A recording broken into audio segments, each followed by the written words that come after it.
सीधा रुख कर रही हूं अनुमा आचार्य जी का। अनुमा जी, कल कम से कम और कोई नहीं तो कम से कम सीट शेयरिंग को लेकर क्या गठबंधन की रणनीति है वो तो सामने आ जानी चाहिए थी, क्योंकि यही सबसे बड़ी चुनौती है।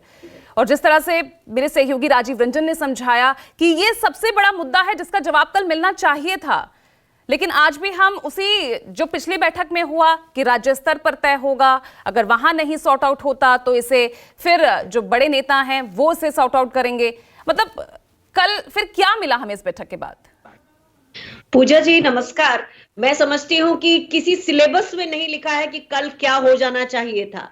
जैसे कि अभी राजीव रंजन जी कह रहे थे कि ये सारे सवाल बीजेपी के होते हैं और वो सवाल आप कर रही हैं, कोई बात नहीं। कल एक बैठक हुई और उसमें एक चीज बहुत साफ हो गई कि सारे गठबंधन के जो घटक हैं उन्होंने एक मत से जब खड़गे जी का नाम प्रस्तावित किया, और इसके पहले आपको बता दूं कि एक और फंक्शन पर मैंने देखा था कि वहां जनता दल यूनाइटेड के एक नेता और वहां सीपीआईएम के एक नेता ने खड़गे जी को इसी तरह से कहा था, लेकिन उनकी भी ये विनम्रता थी और ये एक अच्छी स्ट्रेटेजी भी है कि अभी से कोई दल का नेता तय नहीं किया है। मैं ये देख रही हूं कि धीरे धीरे हमारा देश पूरी तरह एक व्यक्ति के हाथ की कठपुतली बनता चला जा रहा है। यहाँ प्रॉब्लम तो इस बात पे जरूर होती है कि मिमिक्री हो रही है, तो क्या मिमिक्री ना हो, व्यंग्य ना हो, कार्टून ना हो, केवल अभ्यर्थना की कविता हो, जिस तरह से एक महिला सांसद वहां पढ़ रही थी, मोदी जी के लिए ये होगा, मोदी जी की जय हो। ये है लोकतंत्र।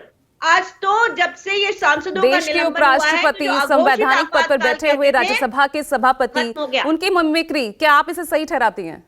मैं ये कहती हूं कि प्रधानमंत्री नरेंद्र मोदी संसद के अंदर मिमिक्री कर रहे थे। किसी ने सवाल पूछा, अब प्रधानमंत्री की जवाबदेही बनती है कि जैसे वो दूसरों को रास्ता दिखाते हैं, और बहुत सारे चैनल्स ऐसे हैं जो कहते हैं बीजेपी को, तो ये आपकी जिम्मेदारी थी ना, आप सवाल पूछते, आप सवाल उठाते। जैसे अब बीजेपी, अब जैसे सत्ता पक्ष सवाल उठा रही है इस मिमिक्री को लेकर।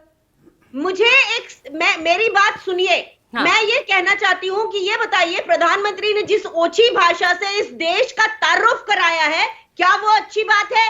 देश के प्रधानमंत्री कोई अच्छा उदाहरण तो नहीं बन सके। जर्सी गाय, दीदी ओ दीदी, 50 लाख की गर्लफ्रेंड, ऐसी भाषा बोलते हैं।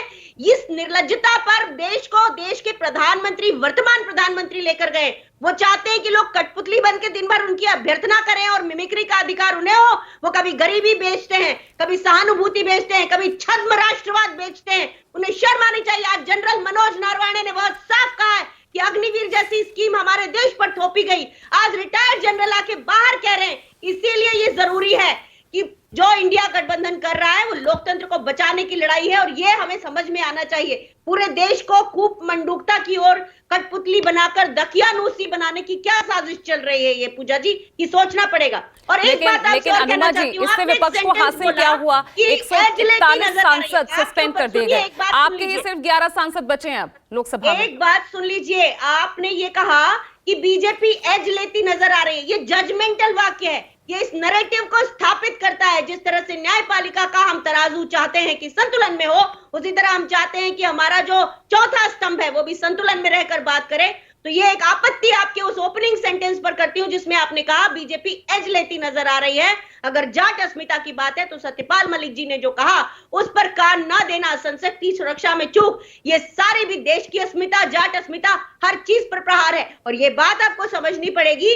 और इसीलिए ये चाहते हैं, भारतीय जनता पार्टी के लोग चाहते हैं कि ना तो विपक्ष संसद में हो और ना कोई प्रतिरोध सड़क पे हो। लेकिन आज युवा कांग्रेस, यूथ कांग्रेस के लोग सत्याग्रह कर रहे हैं, और आपके बहुत सारे रिपोर्टर्स वहां भी होंगे जहां ये सत्याग्रह चल रहा है। तो मैं समझती हूं कि विपक्ष की आवाज बहुत बुलंद होगी और लोग इसके साथ आएंगे।